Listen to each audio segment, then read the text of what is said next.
যদি সকল মানুষের সম্পদ আমি সমান করে দিতাম, এই পৃথিবী বাসাতাল্লাহুর রিজকা লাবাগাউ ফিল আরদ, মুহূর্তের মধ্যে ধ্বংস হয়ে যেত, মারামারি কাটাকাটি খুন খারাপি বেড়ে যেত, কারণ কেউ কাউকে আর মানত না।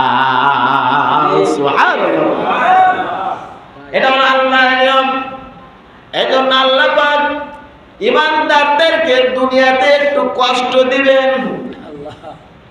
যারা দ্বীন নিয়ে বাঁচতে চায়, ঈমান নিয়ে বাঁচতে চায়, ইসলাম নিয়ে মরতে চায়, রব্বুল আলামিন বলেন এই দুনিয়ার বাজারে আমি ওদেরকে একটু পরীক্ষা করব। ওয়ালানাবলুওয়ান্নাকুম বিশাইইন মিনাল খাউফি ওয়াল জু'i ওয়া নাকসিন মিনাল আমওয়ালি ওয়াল আনফুসি ওয়াস সামারাত। আমি আমার বান্দাদেরকে জান্নাত দেওয়ার আগে অবশ্যই দুনিয়াতে কিছু পরীক্ষা আমি তাদেরকে করব। কিন্তু প্রকৃত মুমিন যারা হবে, প্রকৃত ঈমানদার যারা হবে, দ্বীন নিয়ে ইসলাম নিয়ে যারা বাঁচতে চাইবে, ওরা কোনোদিন আমার পরীক্ষায় পিছপা হবে না, ধৈর্য হারাবে না। রব্বুল আলামিন বলেন আমার উপরে আমার বান্দা সবর করে ইস্তেকামত থাকবে। বলেন সুবহানাল্লাহ। মুমিন কখনো হয় না হতাশ, মুমিন কখনো হয় না হতাশ। হোক না যত জুলুম নির্যাতন, খোদার রহম পেতে হয় না নিরাশ।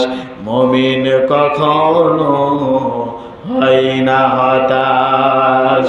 আসলে হাজার বাধা মারিয়ে যাবে তারা, ভয় করে না এক আল্লাহ ছাড়া। আসলে হাজার বাধা মারিয়ে যাবে তারা, ভয় করে না এক আল্লাহ ছাড়া।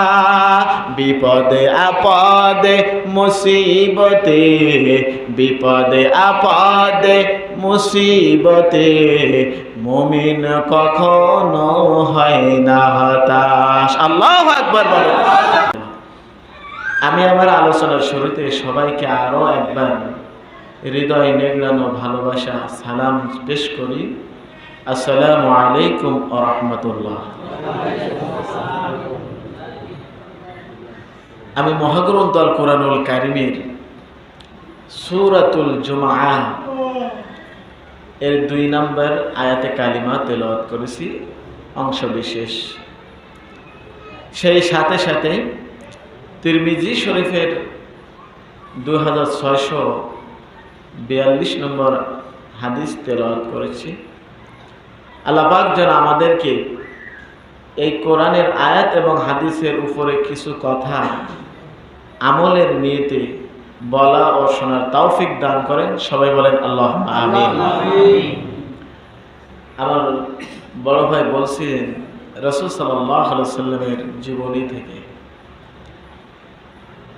রাসূল সাল্লাল্লাহু আলাইহি ওয়াসাল্লামের জীবনী সূরা ফাতিহা থেকে সূরা নাস পর্যন্ত পুরোটাই রাসূলের জীবনী। সুবহানাল্লাহ। 6666টি আয়াত আল্লাহ পাক দিয়েছেন। এই 6666টি আয়াতের মধ্যে আমার রাসূল সাল্লাল্লাহু আলাইহি ওয়াসাল্লামের একবারে শুরু থেকে শেষ পর্যন্ত সমস্ত বৃত্তান্ত সব কিছু, শুধু তাই নয়, পৃথিবী সূচনা লগ্ন থেকে শুরু করে একবারে কিয়ামত পর্যন্ত, জান্নাতে যাওয়া পর্যন্ত, জান্নাতের মধ্যে কি হবে তাও আল্লাহ পাক খুলে খুলে বর্ণনা করেছেন। বলেন সুবহানাল্লাহ। এমনকি ওয়ানাজ্জালনা আলাইকাল কিতাবা তিবয়ানান লিকুল্লি শাই, আল্লাহ পাক বলছেন বান্দা আমার কোরআন এমন একটি কিতাব, তুমি কোরআনের কাছে যে প্রশ্নই করো না কেন সকল প্রশ্নের উত্তর কোরআন তোমাকে দিয়ে দেবে। বলেছে আপনারা যদি বিরক্ত না হন অল্প সময় কথা বলবো ইনশাআল্লাহ। আল্লাহ পাক আমাদেরকে কবুল করুক। বলেন আল্লাহুম্মা আমিন। কোরআনুল কারীমের মধ্যে আল্লাহ পাক সকল বিষয়ে খুলে খুলে বর্ণনা করেছেন। আপনার সামনে যখন যে সমস্যা আসবে, আপনি যদি কোরআনের কাছে প্রশ্ন করেন, সাথে সাথে উত্তর দিবেন। আপনি নবীকে ভালোবাসবেন, কেন ভালোবাসবেন? আপনি যদি বলেন কোরআন, আমি বিশ্বনবী সাল্লাল্লাহু আলাইহি সাল্লামকে কেন ভালোবাসবো, ভালোবাসলে আমার কি হবে? কোরআনুল কারীম আপনাকে সুন্দর উত্তর দিয়ে দিবেন। কুল ইন কুনতুম তুহিব্বুনাল্লাহা ফাত্তাবিউনি ইউহিব্বুকুমুল্লাহ ওয়া ইয়াগফির লাকুম যুনুবাকুম ওয়াল্লাহু গফুরুর রহিম।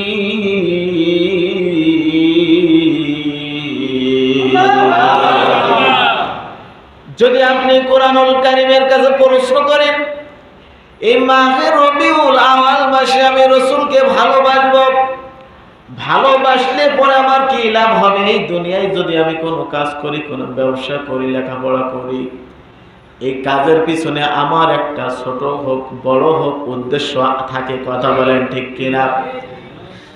আপনি যদি রাসূলকে ভালোবাসেন, আল্লাহ সুবহানাহু ওয়া তাআলা বলেন, কুল ইন কুনতুম তুহিব্বুনাল্লাহ, যদি রাসূলকে ভালো আপনি বাসতে পারেন, তাহলে আল্লাহর ভালোবাসা আপনি পেয়ে যাবেন। ফাত্তাবিউনি ইউহিব্বুকুমুল্লাহ, আল্লাহর ভালোবাসা পেয়ে যাবেন।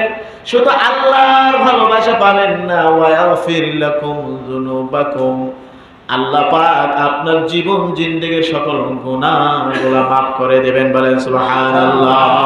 এমন একজন নবী তিনি, নবীজি এমন একজন নবী, তাকে আপনি ভালোবাসলে আল্লাহ পাক আপনার গুনাহগুলো মাফ করে দেবেন। গল্প বলি শোনো প্রিয় নবীজির, শ্রেষ্ঠ মানব যিনি এই ধরনীর। গল্প বলি শোনো প্রিয় নবীজির, শ্রেষ্ঠ মানব যিনি এই ধরনীর। ছোটদের দেখে যিনি মিষ্টি হেসে সালাম দিতেন আগে ভালোবেসে। আল্লাহু আকবার।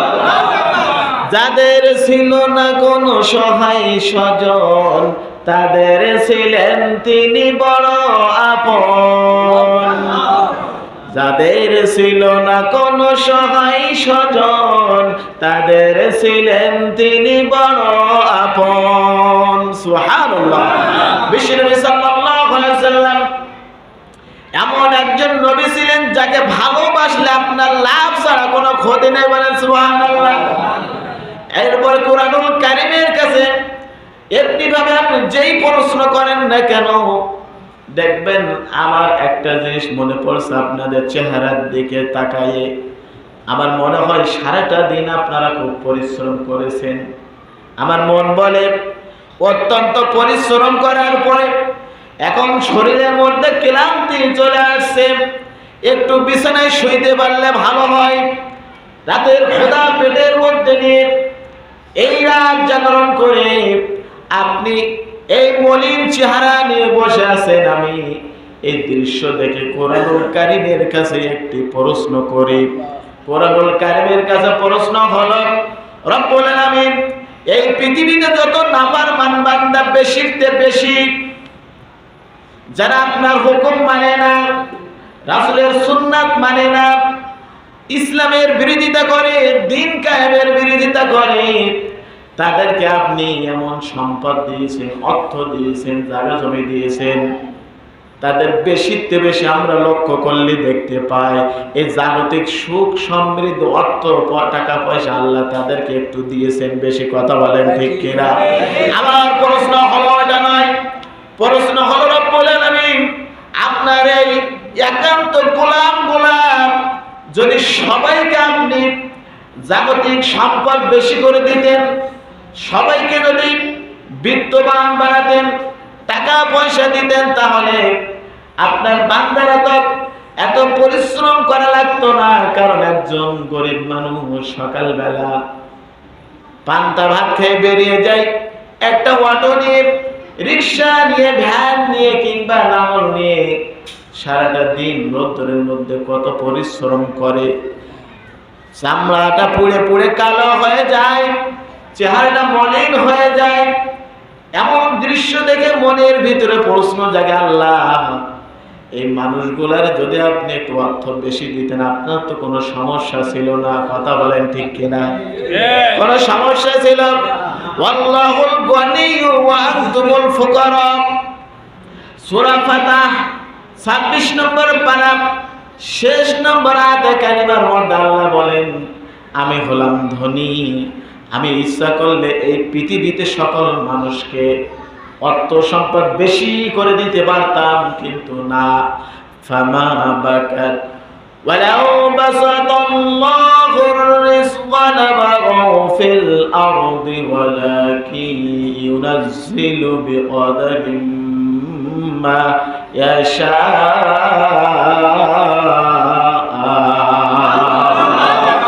আল্লাহ পাক দেখেন, কোরআনুল কারীম এমন কিতাব, এমন কিতাব, কেন যে সকল মানুষকে ধনী বানাই দেন নাই তার উত্তর দিচ্ছেন।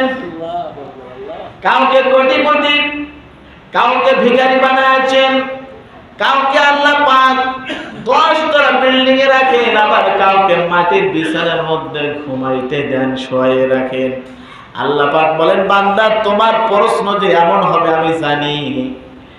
এমন প্রশ্নের উত্তর 25 নম্বর পারায় সূরার মধ্যে 29 নম্বর আয়াত আল্লাহ পাক বলেন, যদি সকল মানুষের সম্পদ আমি সমান করে দিতাম, এই পৃথিবী বাসাতাল্লাহুর রিজকা লাবাগাউ ফিল আরদ, মুহূর্তের মধ্যে ধ্বংস হয়ে যেত। মারামারি, কাটাকাটি, খুন খারাপি বেড়ে যেত, কারণ কেউ কাউকে আর মানতো না। সুবহানাল্লাহ। এটা হলো আল্লাহর নিয়ম। এজন্য আল্লাহ পাক ঈমানদারদেরকে দুনিয়াতে একটু কষ্ট দিবেন। যারা দিন নিয়ে বাঁচতে চায়, ঈমান নিয়ে বাঁচতে চায়, ইসলাম নিয়ে বলতে চায়, রব্বুল আলামিন বলেন এই দুনিয়ার বাজারে আমি ওদেরকে একটু পরীক্ষা করব। ওয়ালানাবলুওয়ান্নাকুম বিশাইইন মিনাল খাউফি ওয়াল জু'i ওয়া নাকসিন মিনাল আমওয়ালি ওয়াল আনফুসি ওয়াস সামারাত। আমি আমার বান্দাদেরকে জান্নাত দেওয়ার আগে অবশ্যই দুনিয়াতে কিছু পরীক্ষা আমি তাদেরকে করব। কিন্তু প্রকৃত মুমিন যারা হবে, প্রকৃত ঈমানদার যারা হবে, দ্বীন নিয়ে, ইসলাম নিয়ে যারা বাঁচতে চাইবে, ওরা কোনোদিন আমার পরীক্ষায় পিছপা হবে না, ধৈর্য হারাবে না। রব্বুল আলামিন বলেন, আমার উপরে আমার বান্দা সবর করে ইস্তেকামত থাকবে। বলেন সুবহানাল্লাহ। মুমিন কখনো হয় না হতাশ, মুমিন কখনো হয় না হতাশ। হোক না যত জুলুম নির্যাতন, খোদার রহম পেতে হয় না নিরাশ। মুমিন কখনো হয় না হতাশ। আসলে হাজার বাধা মারিয়ে যাবে তারা, ভয় করে না এক আল্লাহ ছাড়া। আসলে হাজার বাধা মারিয়ে যাবে তারা, ভয় করে না এক আল্লাহ ছাড়া। বিপদে আপদে মুসিবতে, বিপদে আপদে মুসিবতে, মুমিন কখনো হয় না হতাশ। আল্লাহু আকবার বলেন। মুমিনের উপরে যত বিপদ আসুক না কেন, যত মুসিবত তাদের উপর আসুক না কেন, ঈমানের জন্য, ইসলামের জন্য যদি সবটুকু রক্ত দিতে হয়, প্রয়োজনে যদি জীবন দিতে হয়, তবু তারা সামনে যাইতে জানে, কিন্তু চুল পরিমাণ পিছন দিকে তারা যাইতে জানে না। কথা বলেন ঠিক কিনা? সেই 1969 সালের কথা আমার মনে পড়ে গেল। একজন ইসলামের সৈনিক, আমার আপনার মতো একজন টকবুকের যুবক, ইসলামী শিক্ষা নীতি নিয়ে ডাকসুতে কথা বলেছিলেন, ঢাকা বিশ্ববিদ্যালয়ের একটি ক্যাম্পাসে বলেছিলেন। ইসলামী অর্থনীতি, ইসলামী শিক্ষানীতি, ইসলামের উপকারিতা নিয়ে কথা বলছিলেন আমার আব্দুল মালেক ভাই। শুধু ইসলামের শিক্ষানীতি নিয়ে, অর্থনীতি নিয়ে কথা বলার কারণে আওয়ামী লীগের মন্ত্রী তুফাইল আহমদ রাশেদ খান মেনন, হাসানুল হক ইনু তার হাত পা বেঁধে ফেললো, বললো ইসলামের কথা বন্ধ করবে কিনা। মালিক ভাই বললেন আমার হাত পা শুধু যদি বাধা নয়, হাত পা কেটেও ফেলা হয়, ইসলামের কথা আমার জবান থেকে বন্ধ করতে পারবে না, পারবে না। বলেন আল্লাহু আকবার। আমার আব্দুল মালিক ভাইকে হাত পা বেঁধে পা দুখানা উপরের দিকে ঝুলাই দিল। ঝুলাই দিয়ে কি করল? এই ইসলামের চূড়ান্ত দুশমন, ইসলামের চূড়ান্ত আবু জাহেল এমনি ভাবে তাকে ছেড়ে দিল না। আমরা জানি বিল্ডিং ওয়াইরিং করার জন্য ড্রিল মেশিন ব্যবহার করতে হয়, বিভিন্ন কাঠ, বিভিন্ন ইট পাথর ছিদ্র করার জন্য ড্রিল মেশিন ব্যবহার করা লাগে, যে বিদ্যুৎ দিয়ে চালিত। এই ড্রিল মেশিন আনা হলো। বলল মালিকের মাথায় এত সুন্দর ব্রেন কেন? এর ব্রেন সময়কে ধ্বংস করে দিব। আমার মালিক ভাইকে উল্টা ভাবে ঝুলাই কপাল দিয়ে ড্রিল মেশিন ধরিয়া সম্পূর্ণ মাথাটা ছিদ্র করিয়া দিয়ে ফোড়ো ফোড়ো করে দিল। মালিক ভাই মারা গেলেন, ইন্তেকাল করলেন। মালিক ভাইয়ের জানাজা হলো বাইতুল মুকাররমের সম্মুখে সিঁড়িতে। এই মালিক ভাইয়ের জানাজা পড়েছিল আওলাদে রাসূল মুস্তাফা মাহমুদ আল মাদানী রাহমাতুল্লাহি আলাইহি। জানাজা শেষে মালিক ভাইয়ের কপালে আঙুল দিয়ে রক্ত নিয়ে নাকের ধারে শুকিয়ে বললেন, আমি আব্দুল মালিকের রক্ত থেকে দুনিয়ার কোন সাধারণ আতরের ঘ্রাণ পাই না, আব্দুল মালিকের রক্ত থেকে আমি জান্নাতের খুশবু পাইতেছি। আল্লাহু আকবার বলেন, আল্লাহু আকবার। কাঙ্ক্ষিত মঞ্জিলে যেতে হলে আসবে শত বাধা ঝড়, তবুও তুমি সামনে চলো, রেখো না মনে ভয় ডর। কাঙ্ক্ষিত মঞ্জিলে যেতে হলে আসবে শত বাধা ঝড়, তবুও তুমি সামনে চলো, রেখো না মনে ভয় ডর। সত্য কোরআন, সত্য হাদিস, সত্য খোদার দিয়া পথ চলবে যারা এ পথ ধরে, তাদের শত বিপদ, তবুও হবে এই সত্যের জয়। ইশারা আল্লাহর, তবুও তুমি সামনে চলো, রেখো না মনে ভয় ডর। আল্লাহু আকবার বলেন। কাঙ্ক্ষিত মঞ্জিলে যেতে হলে আসবে শত বাধা ঝড়, তবুও তুমি সামনে চলো, রেখো না মনে ভয় ডর। জুলুম দুর্নীতি করে যারা, স্বৈরাচারের দোসররা, পাথর খেয়ে মানুষ মেরে, পাথর খেয়ে মানুষ মেরে দিন রাত চাঁদা তোলে ওরা। কথা বলে ঠিক কিনা? হায়রে ওদের শেষ ঠিকানা দিল্লির কারাগার, তবুও তুমি সামনে চলো, রেখো না মনে ভয় ডর। আল্লাহু আকবার বলেন। কাঙ্ক্ষিত মঞ্জিলে যেতে হলে আসবে শত বাধা ঝড়, তবুও তুমি সামনে চলো, রেখো না মনে ভয় ডর। ঈমান আমল নাই রে যাদের, তারা তো দিশাহারা হয়। ভুলে খোদা পথ না জানি, তারা একুল কুল হারায়। হায় রে ওদের শেষ ঠিকানা নির্মম কারাগার। তবুও তুমি সামনে চলো, রেখো না মনে ভয় ডর। আল্লাহু আকবার বলেন। বিশ্বনবী সাল্লাল্লাহু আলাইহি ওয়াসাল্লাম বলেন, ওয়া ইন্না বানি ইসরাঈলা তাফাররাকাত আলা 72 মিল্লাহ।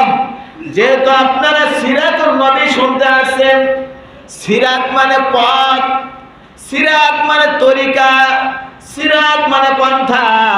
ও তেখরির ইসলাম দরদি ভাইরা, দিনের মুজাহিদরা, আমি আপনাদের কাছে প্রশ্ন করতে চাই, আপনি যদি শ্যামনগরে যাইতে চান, শ্যামনগরে যদি আপনি যাইতে চান, আপনাকে এখান থেকে রাস্তায় উঠিয়া খানপুর দিয়া শ্যামনগরের রাস্তায় যাওয়া লাগবে।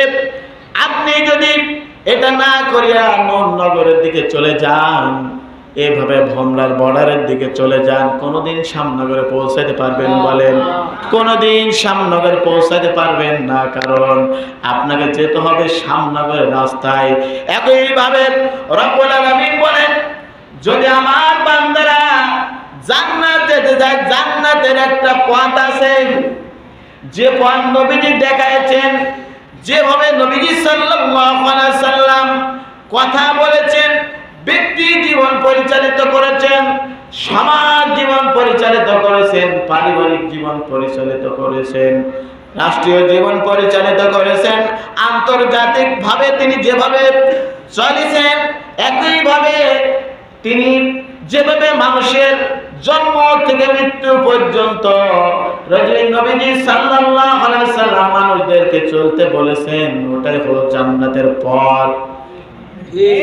আফাতুমিনুনা বিবাদিল কিতাবি ওয়া তাকফুরুনা বিবাদি, ফামা জাযাউ মান ইয়াফআলু যালিকা মিনকুম ইল্লা খিzyun ফিল হায়াতিদ দুনিয়া।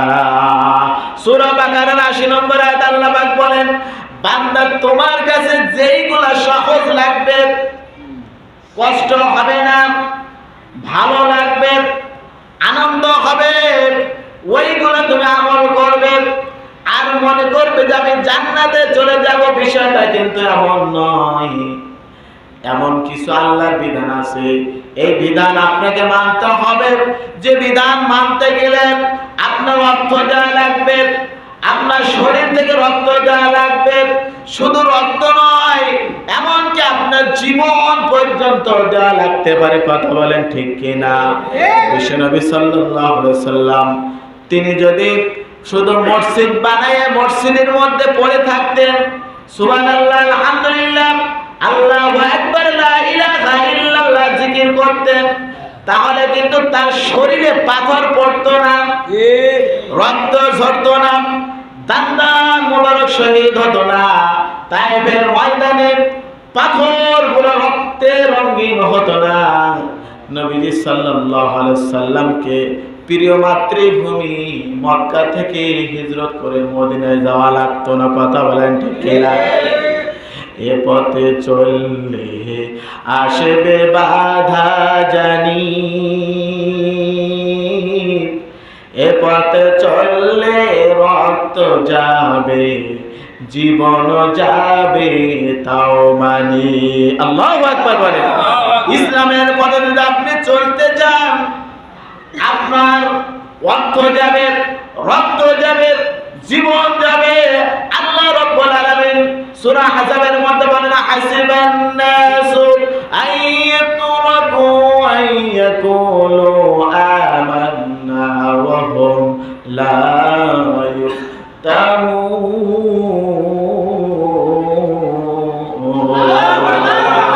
বান্দা, এই দুনিয়ায় তুমি একটি চাকরি পাওয়ার জন্য তোমাকে পরীক্ষা দেওয়া লাগে। যদি মাদ্রাসা, স্কুল, কলেজ, ভার্সিটিতে চাকরি পেতে চান, অবশ্যই আপনাকে পরীক্ষা দেওয়া লাগবে কিনা বলেন? যদি আপনি ইউনো হতে চান, এসিলেন্ট হতে চান, আপনি ম্যাজিস্ট্রেট হতে চান, সচিব হতে চান, অবশ্যই আপনাকে পরীক্ষা দিতে হবে। কারণ এই সচিব হইলেন, এরপরে ইউনো হইলেন, এসিলেন্ট হইলে আপনি একটি নির্দিষ্ট সময় পর্যন্ত চাকরি করবেন। চাকরি যখন অবসর হবে, মাসে মাসে আপনার বাড়িতে সরকার টাকা পৌঁছায় দেবেন। শুধু আপনার এমনটি নয়, আপনার ইন্তেকালের পরে আপনার স্ত্রীর ভরণ পোষণ পর্যন্ত দিবে, আর পেনশন হিসেবে অনেকগুলো টাকা দেবে। কথা বলেন ঠিক কিনা?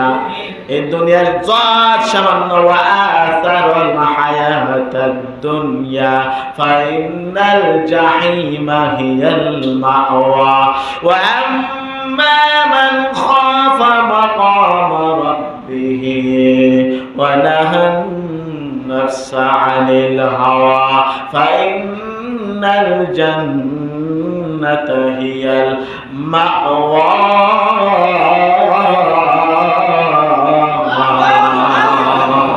রব্বুল আলামিন বলেন ওয়া জান্নাতিন আলফাফা, বান্দা এমন সুন্দর একটি জান্নাত তোমাকে আমি দিব, যে ব্যক্তি নবীজি বলেছেন সর্বশেষ জান্নাতে যাবে।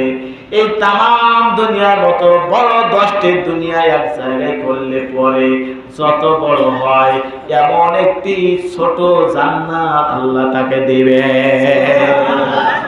সর্বশেষে জান্নাতে গেলে তার যদি হয়, আল্লাহ রাব্বুল আলামিন দেখেন বান্দাদের পরীক্ষার বিনিময় কি দিচ্ছেন। আশারা মুবাশশিরা 10 জন সাহাবীর নাম আমরা শুনেছি, আবু বকর, ওমর, উসমান, আলী, আব্দুর রহমান ইবনে আউফ সহ 10 জন সাহাবীকে আল্লাহ পাক কোনো হিসাব নেবেন না, তাদেরকে বিনা হিসাবে জান্নাত দিবেন। বলেন সুবহানাল্লাহ। এরপরে হাদিস পড়তে পড়তে দেখলাম আরেক শ্রেণীর মানুষকে আল্লাহ বিনা হিসাবে জান্নাত দেবেন। বলেন সুবহানাল্লাহ। সেই শ্রেণীর মানুষ হলো কারা? ওয়ালা তাকুনু লিমান ইয়ুকতালু ফি সাবিলিল্লাহি আমওয়াত বাল আহইয়াউ ওয়ালাকিন লা তাশউরুন।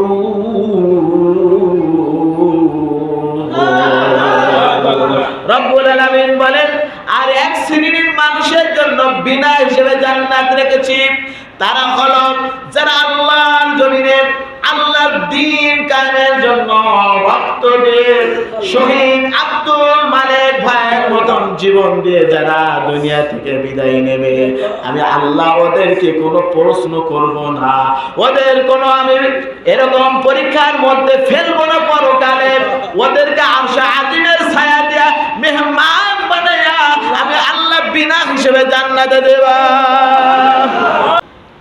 মরতেই হবে যখন শহীদ মরণ দিও আমাকে। আল্লাহু আকবার বলেন। মরতেই হবে যখন শহীদ মরণ দিও আমাকে, রোগে শোকে মরণ দিও না আমাকে, এমন মরণ দিও, এমন মরণ দিও মরার সাথে সাথে যেন পাই তোমাকে। আল্লাহুম্মা রযুকনি, আল্লাহুম্মা রযুকনি শাহাদাতান ফি সাবিলিক ওয়া মামাতি বিবিলাদি রাসূলিক। ওমর রাদিয়াল্লাহু তাআলা আনহুর জন্য 5 ওয়াক্ত নামাজে বলতেন, সদা সর্বদা বলতেন আল্লাহুম্মা রযুকনি শাহাদাতান ফি সাবিলিক। রব্বুল আলামিন আর জানি নবীজি যখন দুনিয়া থেকে বিদায় নিয়েছেন, আমি ওমর থাকতে পারবো না, চলে যাব। ভাই আপনার কি কষ্ট হচ্ছে, বিরক্ত হচ্ছে? শেষ করে দেব ইনশাআল্লাহ। তাবারক আছে আলহামদুলিল্লাহ। আমি তো তাবারকের দেখতে এসে খুশি হয়ে গেছি। আলহামদুলিল্লাহ। আপনাদের মন যে এত বড়, আল্লাহ কবুল করে বলেন আল্লাহুম্মা আমিন। কিন্তু উদ্দেশ্য হবে আল্লাহর জন্য। কার জন্য? তাবারকের জন্য নয়। বুখারীর প্রথম হাদিস কেন পড়ছিলাম, ওমর রাদিয়াল্লাহু তাআলা আনহু থেকে বর্ণিত, ইন্নামাল আমালু বিন্নিয়াত। এই হাদিস কেন বুখারীর ভিতরে 7 জায়গায় এসেছে। কয় জায়গায়? 7 জায়গায় বিভিন্ন ভাবে আল্লাহ পাক বান্দাকে হুঁশিয়ারি করেছেন, বান্দা তোমাকে আমি এমন পুরস্কার দিব জান্নাত, যে জান্নাতের মধ্যে একবার যদি প্রবেশ করো, এই দুনিয়ায় কোনোদিন আর তোমার মন আসতে চাইবে না। যে জান্নাত এত সুন্দর করে রব্বুল আলামিন আমি সাজিয়েছি। দুনিয়ায় সাধারণ আপনি একটি বাড়ি তৈরি যদি করেন, টাইলস দিয়ে সাজান, খাট পালঙ্ক দিয়ে সাজান, আলোকসজ্জা দিয়ে সাজান, এসি লাগান, সুন্দর করে যদি আপনি এমন ব্যবস্থা করেন, বিদ্যুৎ না থাকলে আবার আপনার আইপিএস চলবে, আইপিএস যখন না থাকবে বিদ্যুৎ এসে যাবে। এমনি ভাবে সাজানোর পরে সুন্দরভাবে পরিকল্পিতভাবে বিশ্বনবী সাল্লাল্লাহু আলাইহি সাল্লামের সুন্নত অনুযায়ী আপনি একটি নিকাহ করবেন। এমনি ভাবে আপনি সুখ সমৃদ্ধির জন্য এই বাড়িতে বসবাস করবেন। আমার প্রশ্ন হলো, এত সুন্দর করে তৈরি করার পরে আপনি কোনদিন কি বলতে পারবেন আমার গায়ে জ্বর হবে না, আমার মাথা ব্যথা হবে না, আমার ডায়রিয়া হবে না, আমার পেরেশানি হবে না, আমার মধ্যে ভয় ভীতি থাকবে না, আমার কষ্ট হবে না? এমন কিন্তু বলতে পারবেন না। রব্বুল আলামিন বলেন, এমন সুন্দর জান্নাত আমি আল্লাহ বানিয়ে রেখেছি, একখানা ইট স্বর্ণের আর একখানা ইট রূপার। শুধু তাই নয়, এত সুন্দর করে রব্বুল আলামিন জান্নাত তৈরি করে রেখেছেন। এই জান্নাতের মধ্যে আপনি যা খাইতে চাইবেন, শুধু খাইতে আপনার মন চাইবে, আসতে দেরি হবে না। বলেন আল্লাহু আকবার। শুধু তাই নয়, আপনি একটি নির্দিষ্ট সময়ে একা একা থাকতে আপনার ভালো লাগে না। নির্দিষ্ট একটি সময়ে বয়স প্রাপ্ত হওয়ার পরে ওই সময় আপনার একজন বন্ধু, একজন সঙ্গীর প্রয়োজন হয়। তিনি হলেন বড় আপন। বৃদ্ধ হয়ে যাবেন, কেউ পাশে আসবে না, আপনার ওই বন্ধু কিন্তু আপনার হাতখানা ধরবে, পুজোর জন্য বন্যাটা আগিয়ে দেবে। এমন একজন সঙ্গী আপনি চাইবেন। রব্বুল আলামিন বলেন, এই জান্নাত আমি ওদেরকে দেব। শুধু তাই নাই, জান্নাতের মধ্যে খেদমতের জন্য আমি আল্লাহ দুনিয়ার সাধারণ মেটে হুর নয়, আমার আল্লাহর তৈরি জান্নাতি নূরের হুর 70 জন করে প্রত্যেক জান্নাতের খাদেম বানায় দেওয়া। আল্লাহু আকবার। রব্বুল আলামিন, এজন্য আমি বলছিলাম বুখারীর হাদিস মনে আছে তো? নবীজি সাল্লাল্লাহু আলাইহি সাল্লাম বলেছেন, বান্দা তুমি যে কাজই করো না কেন, তোমার নিয়তটি হবে আল্লাহর জন্য,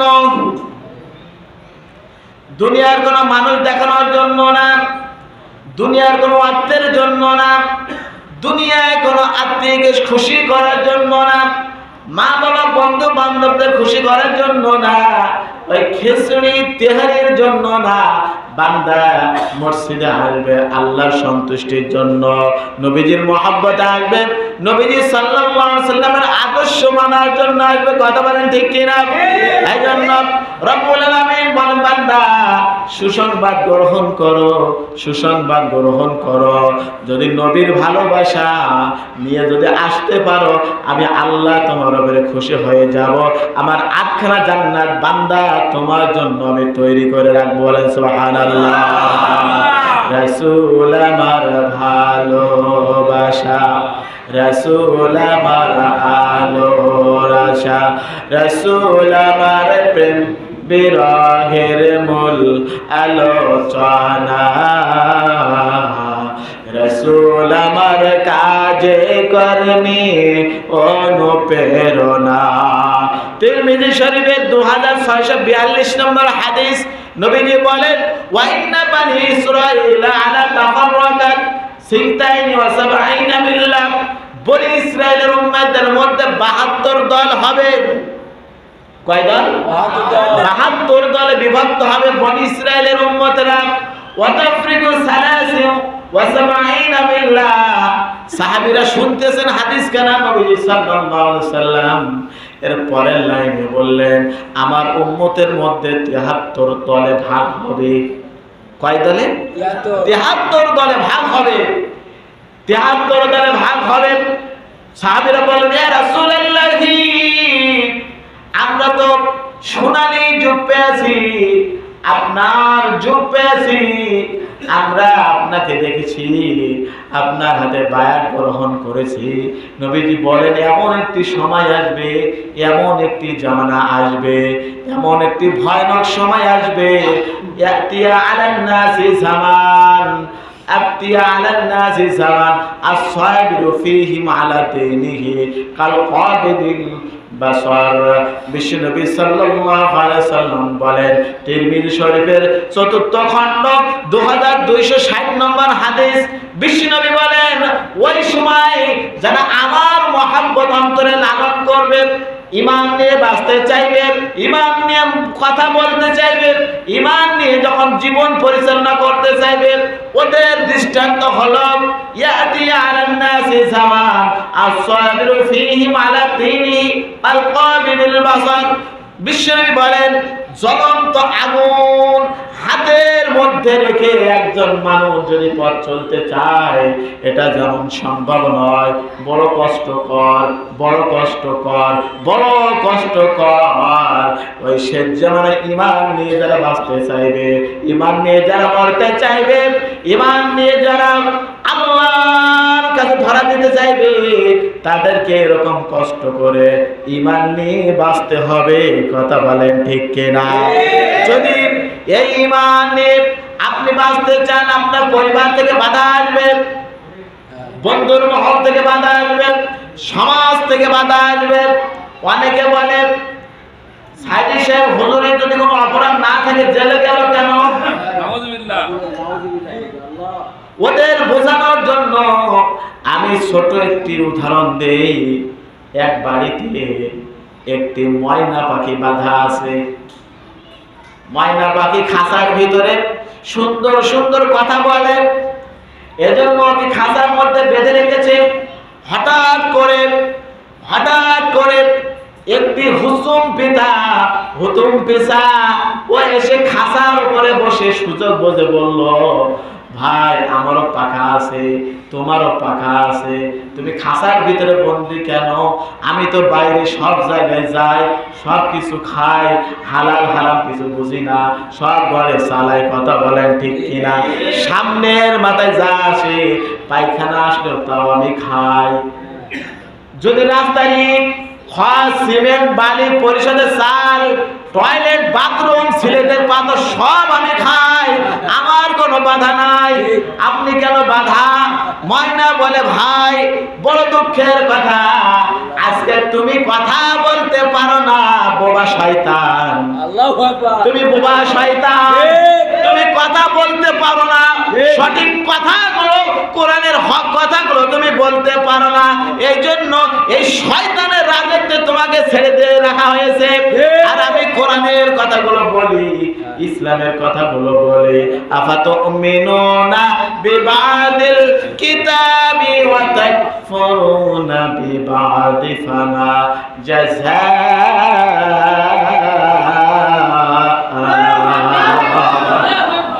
ইলা আখিরিল আয়াত।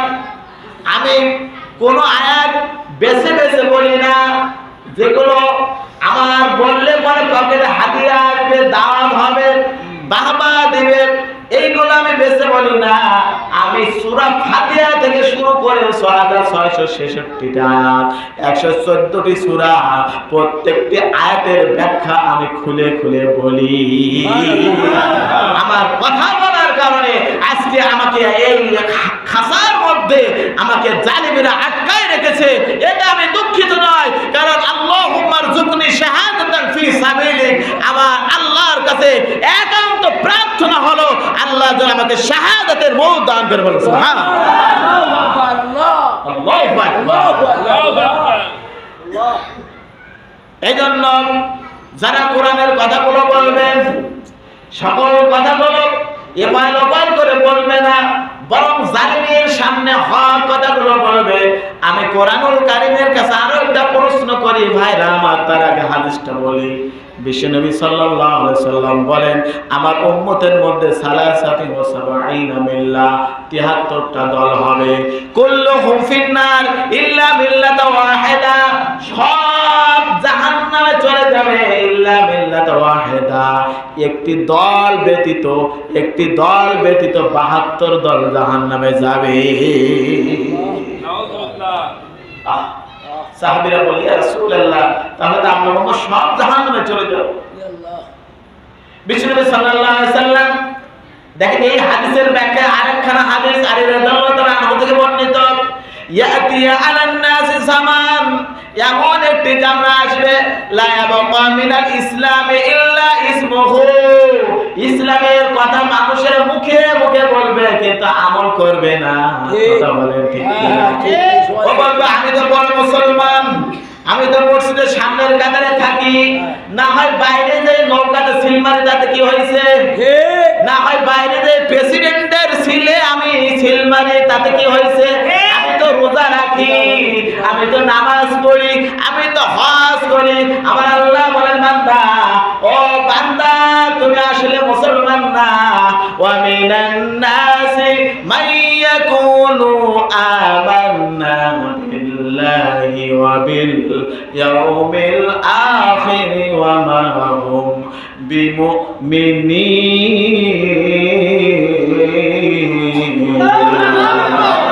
কোরআনের কিছু কথা মানবে আর কিছু কথা মানবে না, মুসলিম ছাড়া অন্য কিছু তুমি আসলেই মুমিন না, মুসলিম ছাড়া অন্য কিছু তুমি আসলেই মুমিন না। কোরআনের কিছু কথা মানবে আর কিছু কথা মানবে না, মুসলিম ছাড়া অন্য কিছু তুমি আসলেই মুমিন না। ঠিক কি না? দেখো, যেই কোরআনে নামাজ রোজা হজের কথা আছে, সেই কোরআনে দিন কায়েমের কথাও কিন্তু আছে। নামাজ রোজা মানলে তুমি, নামাজ রোজা মানলে তুমি দিন কায়েমি মানলে না, মুসলিম ছাড়া অন্য কিছু তুমি আসলেই মুমিন না। সূরা তাওবার মধ্যে রব্বুল আলামিন ৮০ নম্বর আয়াতে বলেন, ইস্তাগফির লাহুম আও লা তাস্তাগফির লাহুম ইন তাস্তাগফির লাহুম ৭০ মাররা। ও নবী, ও বিশ্ব নবী, ও হাবিব, ও বন্ধু, আব্দুল্লাহ ইবনে উবাই ইবনে সুলুল মারা গেছে, ওর ছেলে আপনাকে ডাকতে আসছে, আমি আপনাকে নিষেধ করে দিলাম, আপনি কিন্তু আব্দুল্লাহ ইবনে উবাইয়ের জানাজায় যাইতে পারবেন না। কারণ ও ছিল বিশ্বাসগত মুনাফিক, বিশ্বাসগত মুনাফিক। বলবেন সে আবার কি? বিশ্বাসগত মুনাফিক আপনাদের বোঝানোর জন্য একটা সুন্দর উদাহরণ দেব। অন্তরে একরকম, মুখে আরেক রকম। কেমন? বিগত ১৬ বছরের এই মহল্লায় কিন্তু আমার ওই জালিম শৈলাচারের লোক ছাড়া অন্য লোক পাওয়া মুশকিল ছিল। ওরে বাবা, দেশের যেখানে যাই, যে ক্লাবে যাই, যদি পরিষদে যায়, সব শৈলাচারের লোক, থানায় গেলে শৈলাচারের লোক, ইউনিয়ন অফিসে গেলে শৈলাচারের লোক। এই মহল্লায় এত শৈলাচারের লোক, এখন গেল কোথায়? আমার প্রশ্ন, কিছু মানুষ কিন্তু ভুল বুঝে ইস্তেগফার করে ফিরে আসছে, আলহামদুলিল্লাহ। কিন্তু এমন কিছু মানুষ আছে, তারা এখন তাবলীগের মধ্যে আশ্রয় নিয়েছে, চরমনাতে আশ্রয় নিয়েছে, এনসিপিতে, বিএনপিতে, এমনকি বিভিন্ন দলের মধ্যে আশ্রয় নিয়েছে। আর মনে মনে ভাবছে যদি কোনোদিন স্বৈরাচার আমার হাসিনা ফিরে আসে, তোদের খেলা দেখাবো। বিশ্বাসগত মুনাফিক, বিরাট মুনাফিক। ওর অন্তরে হলো হাসিনার টান, আর বেঁচে থাকার জন্য তাবলীগের প্রতি টান। কথা বলেন ঠিক কিনা? বেঁচে থাকার জন্য ওর অন্তর কিন্তু হাসিনার দিকে। বিশ্বাসঘাতক মুনাফিক। আল্লাহ রাব্বুল আলামিন বলেন সূরা তাওবা 80 নম্বর আয়াত, ইস্তাগফির লাহুম আও লা তাস্তাগফির লাহুম তাস্তাগফির লাহুম 70 মাররা। আল্লাহু আকবার বলেন। আল্লাহ রাব্বুল আলামিন বলেন, হে রাসূল, আপনি আব্দুল্লাহ ইবনে উবাইর জন্য দোয়া করতে পারবেন না? ওখানে আপনি একবার কেন, যদি 70 বার দোয়া করেন আল্লাহ কিন্তু কবুল করবে না। এরপরও বিশ্বনবী সাল্লাল্লাহু আলাইহি সাল্লামকে আল্লাহ রাব্বুল আলামিন আরো কঠোর হুঁশিয়ারি করে দিলেন, ওয়ালা তুসাল্লি আলা আহাদিম মিনহুম মাতা আবাদা ওয়ালা তাকুম আলা কবরি। যারা বিশ্বাসঘাতক মুনাফিক, অন্তরে এক মুখে আর এক, যারা প্রকৃত বসে, যারা প্রকৃত পক্ষে আপনার দেখেন মসজিদে আসে, নামাজ পড়ে, মাথায় টুপি দেয়, জুব্বা পরে, হজ করে, আল্লাহর কিছু কিছু বিধান মানে, দস্তরখানায় খানা খায়, সহজ যেগুলো এইগুলা মানে, আর মসজিদ থেকে বাইরে যেই বলে ধর্ম নিরপেক্ষ ছাড়া আমি বিশ্বাস করি না। বৌদ্ধ ধর্ম হলো শান্তির ধর্ম, কোরআনের সাথে কোনো রাজনীতির সম্পর্ক নাই, ইসলামী শরিয়া আইনে আমরা চলি না, বিশ্বাস করি না। আজকে যদি নবী মুহাম্মদ রাসূলুল্লাহ সাল্লাল্লাহু আলাইহি সাল্লাম থাকতেন, তিনি একই কথা বলতেন, ওর জানাজায় যাওয়া যাবে না, ওর সমর্থক যারা, ওর জানাজা পড়া যাবে না। কবর তো দূরের কথা, ওর জানাজায় পর্যন্ত যদি যাওয়া না যায়, ওর কবরে দেওয়া যাবে। আমি আমার চিন্তা গবেষণা দিয়ে বলি, এমন মানুষদের কবর দেওয়া ঠিক হবে না। ওর লাশ যদি আপনি কবরে দেন, ও তো আরো দ্বিগুণ শাস্তি পাবে, পাবে না? আল্লাহু আকবার, আল্লাহু আকবার। রব্বুল আলামিন এর জন্য বলেন, বান্দা খাঁটি মুমিন হয়ে যাও, খাঁটি মুমিন হয়ে যাও। ইয়া আইয়ুহাল্লাযীনা আমানু তাকুল্লাহা হাক্কা তুকাতিহি ওয়া লা তামুতুন্না ইল্লা ওয়া আনতুম মুসলিমুন।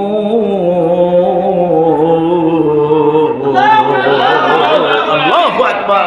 রব্বুল আলামিন নিচে বলছেন, বান্দা মুসলমান না হয়ে মরো না, মুসলমান না হয়ে মরো না।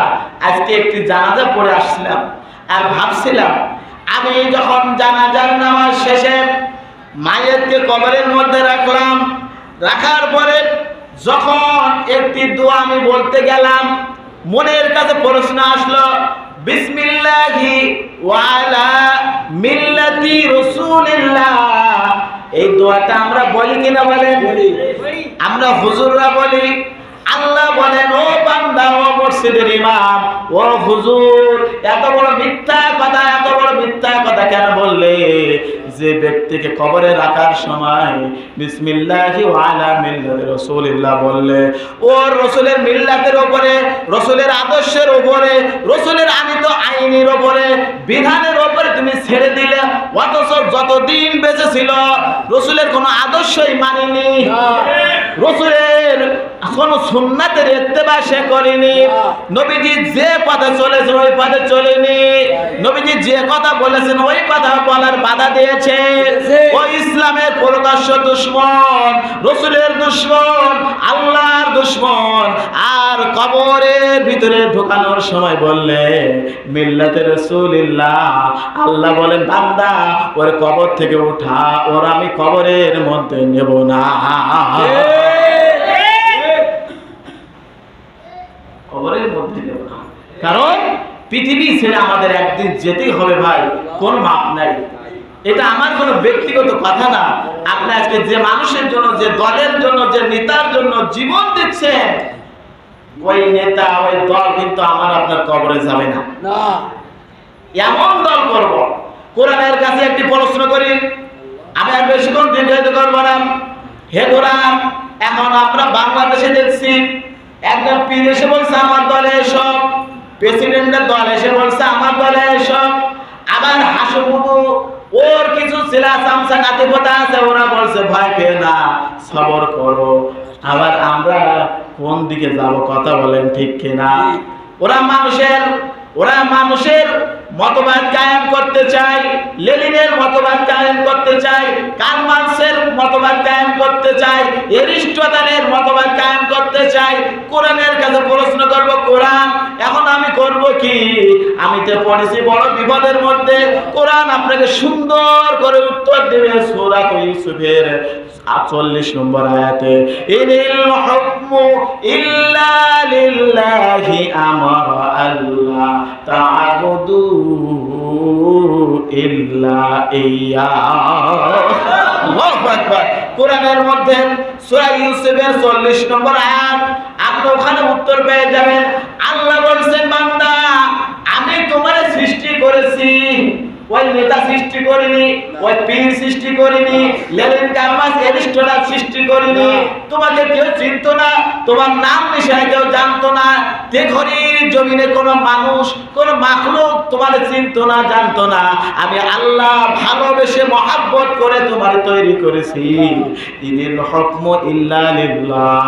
যদি আমি আল্লাহ তোমারে সৃষ্টি করে থাকি, আমার আল্লাহর হুকুম তোমাকে কিন্তু মানতে হবে। তুমি ওই দলে সাপোর্ট করো, ওই পথে চলো, ওদের সমর্থন করো যারা আল্লাহর জমিনে আল্লাহর বিধান, আল্লাহর হুকুম কায়েম করতে চায়। আবার একই প্রশ্নের উত্তর সূরা আরাফের 54 নম্বর আয়াত আল্লাহ বলেন, আলা লাহুল খালকু ওয়াল আমরু তাবারাকাল্লাহু রাব্বুল আলামিন।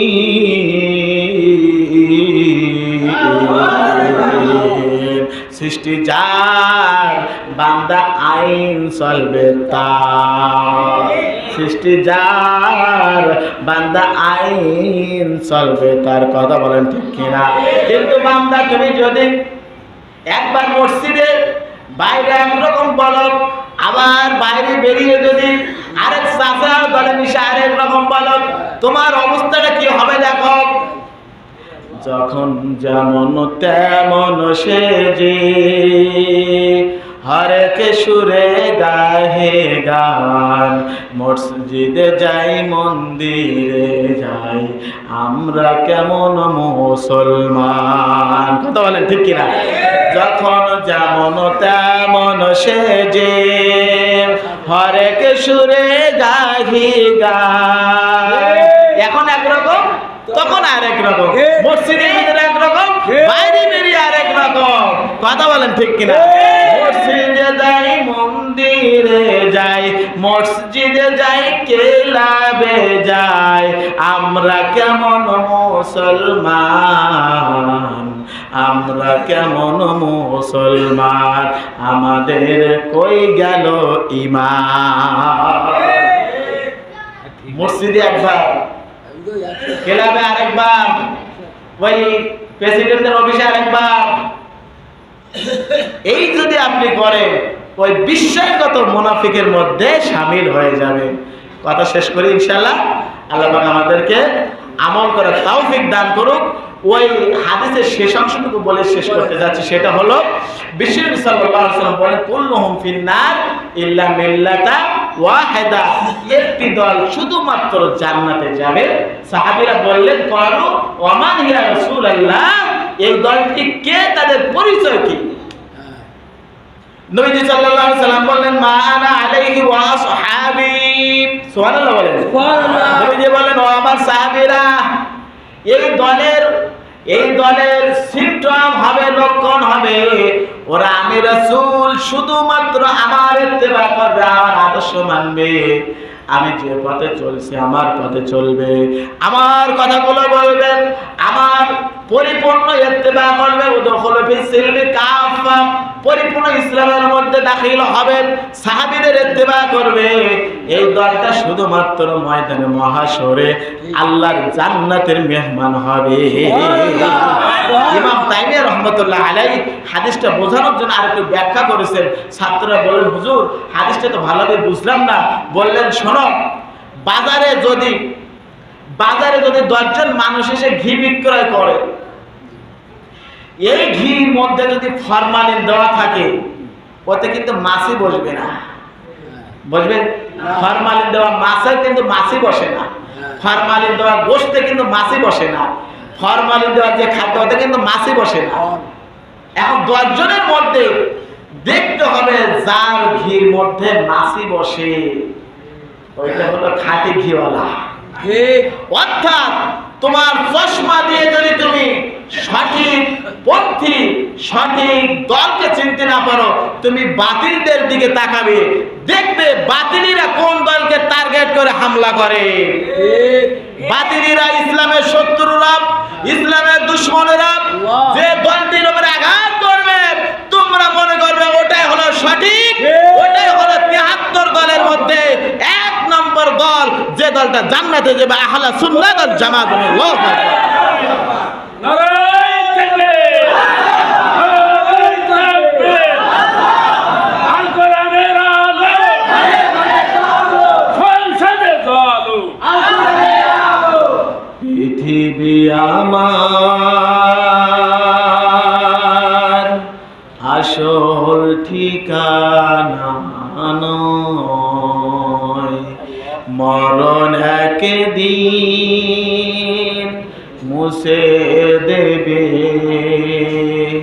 সকল রঙিন পরিচয়।